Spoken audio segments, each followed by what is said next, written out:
मेरो विचारमा थाई कमिटीले गर्न नसके केन्द्रीय समितिले गर्न सक्छ जस्तो लाग्दैन। त्यसकारणले महाधिवेशन मात्रै एकमात्र विकल्प हो जस्तो मलाई लाग्छ। सरकारको कामलाई कामकाजी बनाउने, परिणाममुखी बनाउने, पार्टी र सरकारको समीक्षा गरेर सशक्त रूपमा पार्टी र सरकारलाई अगाडि बढाउने हिसाबले बैठक चलिरहेको छ। यो पार्टीभित्र एजेन्डामा छलफल हुने, बहस हुने, अन्तर्विरोध हुने कुरालाई हामीले स्वाभाविक ठान्नुपर्छ र अन्तर्विरोध पार्टीको जीवन हो। अन्तर्विरोधले समस्याको हल गर्छ, समाधान निकाल्ने हुन्छ। कहिलेकाहीँ चाहिँ पार्टीभित्र चाहिँ छलफल अन्तरसङ्घर्ष चाहिँ अलि शत्रुतापूर्ण, अलि आवेगात्मक पनि हुन्छ, मैत्रीपूर्ण हुन्छ। त्यसलाई त अन्यथा ठान्न हुन्न। दुनियाँको राजनीति इतिहास र राजनीतिक पार्टीहरूमा यस्ता घटनाहरू भइरहन्छ। स्वाभाविक रूपमा कहिले आवेगात्मक चाहिँ योजनाहरू आउँछन्, प्रस्तावहरू आउँछन्, आक्रामक आउँछन्, कहिले मैत्रीपूर्ण तरिकाले शिष्ट रूपमा आउँछन्। यी सबै चिज राजनीतिक पार्टीहरूले, नेताहरूले पचाएर जानुपर्छ। सम्पूर्ण अन्तर्विरोधको हल त सापेक्षिक रूपमा महाधिवेशनै हो। समाजको आवाज.com अहिले सत्तारूढ नेपाल कम्युनिस्ट पार्टी नेकपाको स्थायी कमिटीको बैठक सुरु हुँदै स्थगित हुँदै र सुरु हुँदै स्थगित हुँदै अगाडि बढिरहेको छ र आजभोलि स्थगित भइरहेको छ र यसले अलि लामो समय लिइरहेको छ र यसका पछाडिका मुख्य कारण के छ भनेदेखि नेपालमा सरकारसँग सम्बन्धित विषय, पार्टीसँग सम्बन्धित विषय, राष्ट्रियता, राष्ट्रिय अखण्डता र राष्ट्रिय स्वाधीनतासँग, त्यसमा पनि अझ सीमा विवादसँग सम्बन्धित नेपाल सरकारले आफ्नो गुमेको भूभागलाई, अतिक्रमणीय भूभागलाई आफ्नो बनाउने हिसाबले जुन नक्सा प्रकाशन गरेको छ, त्यो पनि एउटा महत्त्वपूर्ण विषय रह्यो। कोरोना भाइरसले विश्वव्यापी रूपमा नेपालमा पनि ठुलो सङ्कट पैदा गरिरहेको छ। बाढी पहिरोको सङ्कट त्यत्तिकै छ, किसानहरूका बिउ मलका समस्याहरू छन्, जनताका दैनिक उपभोग्य वस्तुका आपूर्तिका समस्याहरू छन्। यी यावत कुराहरू नेकपाको, सत्तारूढ नेकपाको स्थायी कमिटीको बैठकमा एजेन्डाहरू छन्। त्यसै गरिकन पार्टीको एकता प्रक्रियालाई अगाडि बढाउने र पार्टीको कामलाई तीव्र रूपमा अगाडि बढाउने, सरकारको कामलाई कामकाजी बनाउने, परिणाममुखी बनाउने, पार्टी र सरकारको समीक्षा गरेर सशक्त रूपमा पार्टी र सरकारलाई अगाडि बढाउने हिसाबले बैठक चलिरहेको छ। यो बैठकमा निश्चित रूपमा यी यावत कुराको विषयमा गम्भीर किसिमका बहसहरू भइरहेका छन्, छलफल भइरहेका छन् र पार्टीभित्र एजेन्डामा छलफल हुने, बहस हुने, अन्तर्विरोध हुने कुरालाई हामीले स्वाभाविक ठान्नुपर्छ र अन्तर्विरोध पार्टीको जीवन हो। अन्तर्विरोधले समस्याको हल गर्छ, समाधान निकाल्ने हुन्छ। पार्टीको बैठक भन्ने नि अन्तर्विरोध जस्तो हुन्छ। अन्तर्विरोध आउँछन्, विचारहरू आउँछन्, त्यसपछि त्यसलाई हामीले निकास निकाल्नुपर्ने हुन्छ। त्यसलाई चाहिँ हामीले दिशानिर्देशन गर्नुपर्ने हुन्छ, योजना निर्माण गर्नुपर्ने हुन्छ। हामी त्यो ठाउँमा अझै पुगिसकेका छैनौँ। सँगसँगै फेरि पार्टी र सरकार र मैले भनेका एजेन्डाहरूको विषयमा सायद हामीले नेतृत्वको विषयमा पनि हामीले व्यापक रूपमा छलफल गरेका छौँ। नेतृत्वले गरेका कामहरू सही किसिमले गर्यो कि गरेन भनेर त्यसको पनि एउटा एजेन्डाको रूपमा, अनौपचारिक एजेन्डाको रूपमा पनि ती बहसहरू आइरहेका छन् पार्टीभित्र।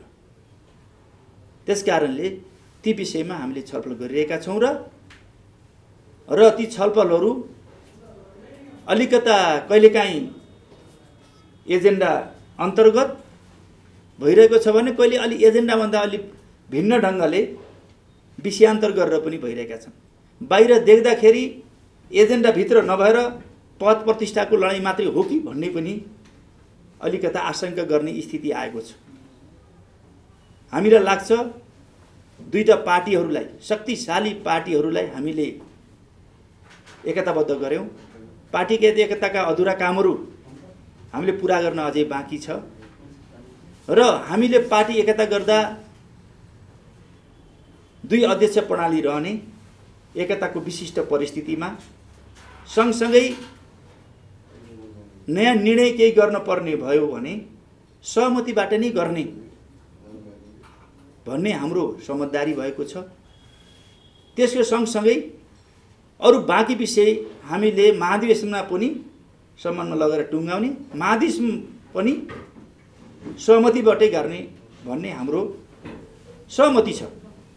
त्यसकारणले अब बहुमत र अल्पमत र टुङ्गाउने भइदिएको भए तुरुन्तै टुङ्गिहाल्थ्यो होला। सहमति जुटाउँदाखेरि अलिक कठिन भएको छ, अलिक समय लागेको छ। बेला मौकामा हामीले बैठकहरू स्थगित गर्ने र फेरि छलफल गर्ने, सहमति जुटाउने कोसिस गर्ने कामहरू निरन्तर भइरहेको छ। हामी सहमतिको दिशातिर, प्रगतिको दिशातिर, एकताको दिशातिर, निकासको दिशातिर हामी अगाडि बढिरहेका छौँ। पार्टीभित्रको विषयवस्तु यिनी हुन् भन्ने मलाई लाग्दछ।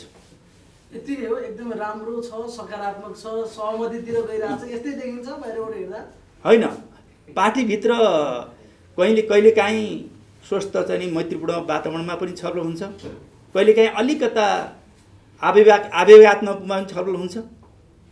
त्यो कुरा त स्वाभाविक हो। त्यो सङ्घर्ष पार्टीभित्रको अन्तरसङ्घर्ष भन्नुहोस्, विचारको सङ्घर्ष भन्नुहोस्, बैठकमा हुने छलफल भन्नुहोस्, कहिलेकाहीँ अलि आवेगात्मक हुन्छ, कहिलेकाहीँ अलिकता चाहिँ नरम ढङ्गले हुन्छ। यसलाई त हामीले बेहोर्न जसरी चलखेल भइरहेको छ, अब तपाईँहरूको पार्टीको समस्याको समाधान चाहिँ पार्टी नफुटिकन हुन्छ कि पार्टी फुटेपछि मात्र तपाईँहरूको पार्टीको समस्याको समाधान हुन्छ? अब पार्टीभित्र सङ्घर्ष भयो, पार्टीभित्र छलफल भनेपछि पार्टी फुट्नुपर्छ भन्ने जरुरी छैन। हर पार्टीमा, सानो होस् या ठुलो पार्टीमा सङ्घर्ष हुन्छ, छलफल हुन्छ, बहस हुन्छ र कहिलेकाहीँ त्यस्ता दुर्घटना पनि हुन्छन्। त्यो हुँदै हुन त भन्न म सक्दैन। तर फेरि हाम्रो लक्ष्य के छ भने पार्टीलाई केन्द्रबिन्दु, एकतालाई केन्द्रबिन्दुमा राखेर हामीले निकास निकाल्ने, हामीले अन्तिमसम्म प्रयत्न गर्छौँ र हामी त्यसमा विश्वस्त छौँ। दुईटा अध्यक्षकै सहमतिमा हुनुपर्छ, महाधिवेशनसम्मै त्यो जाने भन्ने स्पिरिटमा पार्टी एकता भएको पनि भन्नुहुन्छ। फेरि दुईटै अध्यक्षको हानाहान हुन लाग्यो जस्तो पनि स्थिति देखिन्छ। त्यो के को चाहिँ चुकुल खुस्केर यस्तो भयो त भने क्या अलिकति? अनि के होइन, त्यो के छ भनेदेखि अब अहिले त मानव त दुईटा अध्यक्षकै देखिन्छ नि। तपाईँ भन्नुहुन्छ दुईटै अध्यक्षको सहमति होइन, विभिन्न किसिमका। अब मैले एजेन्डाको कुरा पनि गरिहालेँ र पार्टीभित्र हामीले सहमतिबाट दुई अध्यक्ष प्रणाली बनाउने भन्यौँ, एकता महाधिवेशनसम्म सँगै जाने भन्यौँ।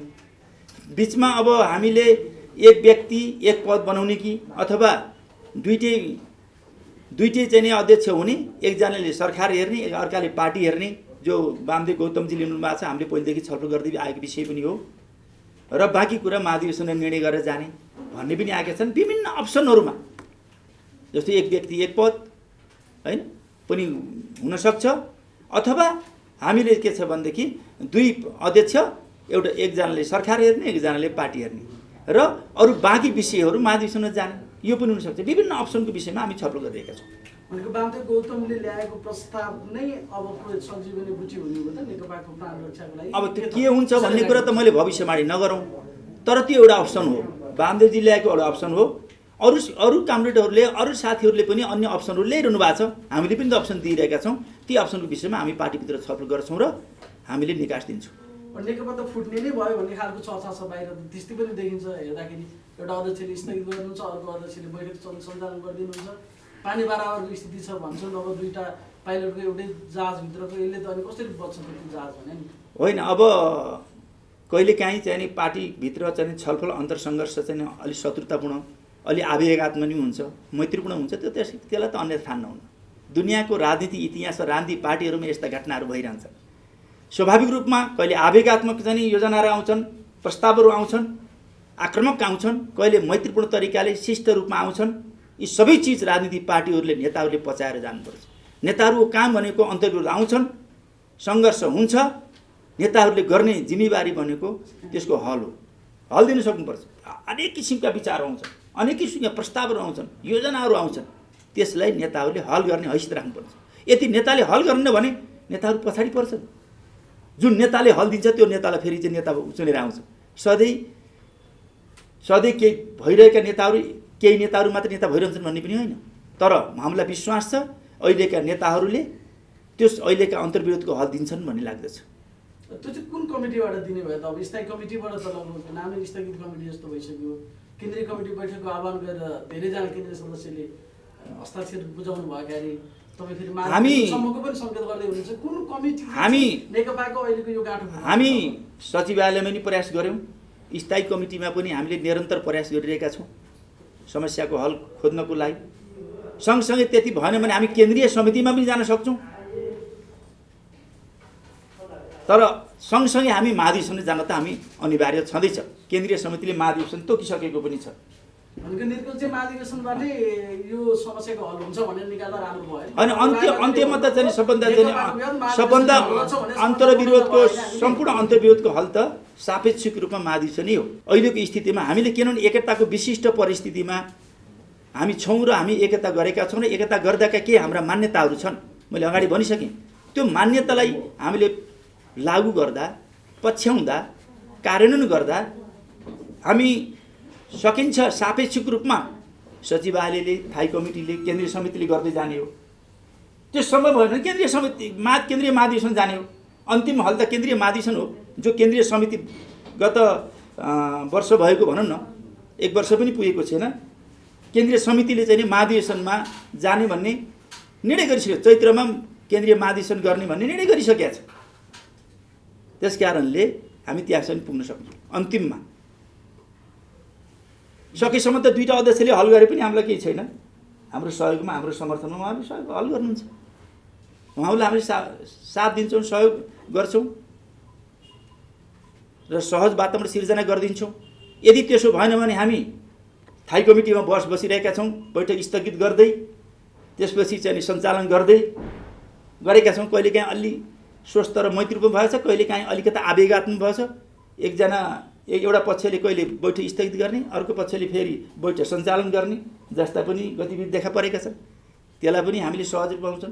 कहिलेकाहीँ त्यस्ता घटना पनि हामीले बिहोरेर जानुपर्छ। राजनीति हो। राजनीतिमा सब चिजहरूलाई चाहिँ समाधान गरेर, सामना गरेर, पचाएर अनि त्यसलाई हल गरेर जानुपर्ने हैसियत राख्नुपर्छ नि। हर किसिमका प्रस्तावहरू, घटनाहरू, समस्याहरू आउँछन् राजनीतिमा। राजनीति हो, त्यस कारणले त्यो हामीले हल गरेर जानुपर्छ। र थाई कमिटीले पनि गर्न सकेन भने आवश्यक पर्यो भने थाई कमिटीले नगरेको केन्द्रीय समितिले गर्छ भने त लाग्दैन। पर्यो भने केन्द्रीय समितिले जान पनि सकिन्छ। माग पनि भएको छ। होइन केन्द्रीय समितिले त्यो गर्न सक्दैन, अब महाधिवेशनले जाउँ भनेर सिधै महाधिवेशन जान्छ। मेरो विचारमा थाई कमिटीले गर्न नसकेको केन्द्रीय समितिले गर्न सक्छ जस्तो लाग्दैन। त्यस कारणले महाधिवेशन मात्र एकमात्र विकल्प हो जस्तो मलाई लाग्छ।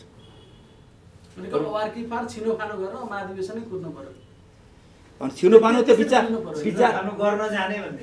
छिनोपानो भनेको चाहिँ पार्टी, तपाईँले भन्ने जस्तो पार्टी फुट्न जाने जस्तो होइन, निकास दिनको लागि छिनोपानो भने निकास दिन जस्तो तपाईँको भाषाले के बताउँछ भने अलि अर्कोतिर सङ्गत गर्ने जस्तो, त्यस्तो होइन। छिनोपानो भनेको पार्टीलाई निकास दिने छिनोपानो, पार्टीलाई चाहिँ निष्कर्ष दिने छिनोपानो, विवादहरूको चाहिँ संश्लेषण गर्ने, विश्लेषण भयो, सङ्घर्ष भयो, अब निष्कर्ष निकाल्ने भनौँ, संश्लेषण गर्ने थलो महाधिवेशन बनाउँदा उत्तम हुन्छ। किनभने पार्टी एकता गर्दा हामी महाधिवेशनसम्म सँगै जानेछौँ र त्यसलाई सहमतिको चाहिँ अधिवेशन बनाउने छौँ भनेका छौँ। छिनोफानो भन्नु बित्तिकै सरले चाहिँ पार्टी नै फुट्ने भन्ने खालको आफैले त्यो बुझ्नुभयो भनेपछि तपाईँहरूको पार्टी कति हदसम्मको स्तरमा रहेछ भन्ने त बुझिन्छ नि होइन? हर पार्टीमा त्यो सम्भावना रहन्छ। केही न केही हर पार्टीमा अलिअलि फुट्ने सम्भावना त रहन्छ। फुटेकै त पार्टीहरू फुट्ने हुन्न भन्ने के जरुरी छ? त्यसो हुनाले मेरो विचारमा त्यो सम्भव छैन। अहिले नेकपा जो सरकारको नेतृत्व गरेको छ, यदि त्यो पार्टी फुटको दिशातिर गयो भनेदेखि देशमा चाहिँ 2/3 बहुमतको सरकार, ठुलो शक्तिशाली पार्टी, त्यति मात्रै होइन, यो नेपालको मात्रै विषय होइन। आज विश्व कम्युनिस्ट आन्दोलन रक्षात्मक स्थितिमा, कमजोर स्थितिमा छ। आज नेपालबाट हामीले एउटा सन्देश दिएका छौँ, चाहे त्यो बुलेटबाट होस् या ब्यालेटबाट। दुनियाँमा यस्तो पाइँदैन। जनयुद्ध भन्नुहोस्, जनआन्दोलन गरेर एउटा व्यवस्था परिवर्तन हुन्छ, त्यो भयो पनि। तर फेरि आफ्ना प्रतिस्पर्धीलाई कम्युनिस्टहरूले ब्यालेटबाट, चुनावबाट हराएर झन्डै दुई मौतको सरकार बनाएको यस्तो इतिहास कोही पाउनु आफ्नो जीवनकालमा। यस्ता रेकर्डहरू नेपालका कम्युनिस्ट पार्टीहरूले, नेपालका राजनीतिक पार्टीहरूले गरेका छन्। यो युगका पार्टीहरू भनेका, यो युगका नेता भनेका, यो युगका जनता भनेका वास्तव नायक नै हुन्। तर हामीले यसलाई ठिकसँग नेतृत्व गर्न सक्यौँ भने, नेतृत्व गर्न सक्यौँ र यो पार्टीलाई सग्लो राख्न सक्यौँ र हाम्रा उपलब्धिहरू बचाउन सक्यौँ भने नायकहरू सुपर नायक भन्नुहुन्छ कि तपाईँले अब महानायक भन्नुहुन्छ, त्यो हुनसक्छ। यो पार्टी फुट्ने र विसर्जन गरेर हाम्रा उपलब्धि गुम्यौँ भने खलनायक हुने सम्भावना त्यत्तिकै छ। त्यो कुरा सोचेर हामी काम गर्नुपर्छ। नेताहरूले, पार्टीहरूले त्यहाँ सोच्नुपर्ने हुन्छ। आज नेकपा फुट्यो भने केवल नेकपालाई मात्रै त्यो घाटा हुँदैन, नेपालको चाहिँ नि राजनीति आन्दोलन, नेपाली जनतालाई पनि त्यो थोरै नोक्सान हुन्छ। आज विपक्षले पनि भनेको छ, प्रतिपक्षलेसम्म भनेको छ कि तपाईँहरू नफुट्नुहोस्, हाम्रो उपलब्धि गुम्न सक्छन् भनेको छ। हाम्रो डाक्टर साहब यहाँ आइरहनु भएको छ। अनि फेरि लडाइँ के को? त्यस कारणले यो लडाइँ गरेर ल्याएको उपलब्धिलाई हामीले कुनै पनि कष्टमा छ, ठिक छ, कमी कमजोरी छन्, समस्याहरू छन्, त्यसको लागि हामीले करेक्सन गर्नुपर्छ, समाधान गर्नुपर्छ। हामीले कमजोरीहरूलाई बोकेर हिँड्नुपर्छ भन्ने होइन। त्यसमा आम जनताका, आम बुद्धिजीवीहरूका सुझावहरूलाई आत्मसात गरेर, कमी कमीलाई करेक्सन गरेर राम्रा कामलाई पछ्याउने, नराम्रो कामलाई सच्याउने गरेर अगाडि जानुपर्छ। अरूको के विकल्प छ? धन्यवाद।